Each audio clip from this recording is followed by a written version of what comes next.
হলো মার্কেট থেকে কিনে আনা নতুন জামা কাপড় না ধুয়ে নামাজ পড়া যাবে কিনা। উত্তর হলো মার্কেট থেকে কিনে আনলে সেই নতুন কাপড় চোপড় ধোয়া জরুরি না, সেটা আপনি না ধুয়ে নামাজ পড়তে পারেন।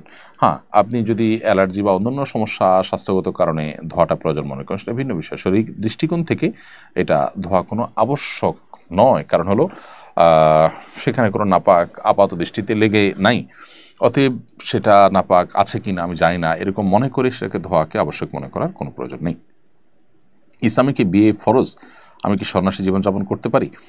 ইসলামে বিয়ে সবসময় ফরজ নয়, তবে যে ব্যক্তি বিয়ে না করলে পাপাচার লিপ্ত হয়ে যেতে পারে, তার চরিত্র নষ্ট হতে পারে, অথচ তার বিবাহ করবার শক্তি সামর্থ্য আছে, তার জন্য বিয়ে করা ফরজ।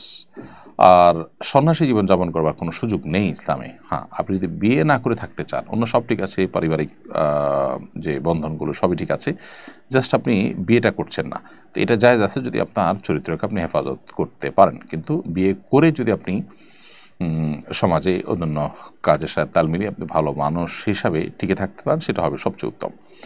কারণ নবী সাল্লাল্লাহু আলাইহি ওয়াসাল্লাম সব বেশিরভাগ নবী রাসূলগুলো বিবাহ শাদী করেই তারা নবী রাসূলের দায়িত্ব পালন করেছেন।